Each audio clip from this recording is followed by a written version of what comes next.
రాష్ట్ర ముఖ్యమంత్రి రేవంత్ రెడ్డి విడుదల చేసిన తెలంగాణ విజన్ డాక్యుమెంట్ లో రాష్ట్రాన్ని 3 ప్రధాన ఆర్థిక ప్రాంతాలుగా విభజించారు.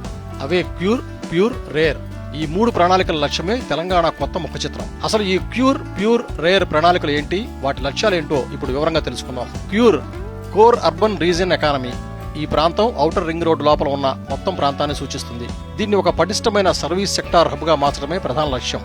ఇక్కడ ఉన్న పాలనాపరమైన గందరగోళాన్ని తొలగించి కాలుష్యాన్ని పూర్తిగా తగ్గించి నెట్ జీరో సిటీగా మార్చాలని ప్రణాళిక వేశారు. మెట్రో రైలు విస్తరణ, మూసీ నది పునరుజ్జీవం, రోడ్ల విస్తరణ వంటి ప్రణాళికలతో ఈ కోర్ అర్బన్ ప్రాంతాన్ని యూనిట్ గా అభివృద్ధి చేస్తారు.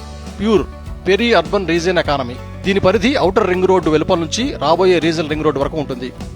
ఈ ప్రాంతం మ్యానుఫ్యాక్చరింగ్ జోన్ గా అభివృద్ధి చెందుతుంది. దీనికి అనుగుణంగా బలమైన రవాణా వ్యవస్థను నిర్మిస్తారు. తెలంగాణకు సముద్ర తీరం లేని కారణంగా మచిలీపట్నం పోర్టుకు ప్రత్యేకమైన గ్రీన్ ఫీల్డ్ ఎక్స్ప్రెస్ హైవేను నిర్మించేందుకు ప్రణాళిక సిద్ధమవుతున్నాయి. విదేశీ పెట్టుబడులను ఆకర్షించడానికి వరంగల్, ఆదిలాబాద్ వంటి ప్రాంతాల్లో కొత్త ఎయిర్పోర్టులు కూడా నిర్మించాలని నిర్ణయం తీసుకున్నారు. Rare, rural agriculture reason economy.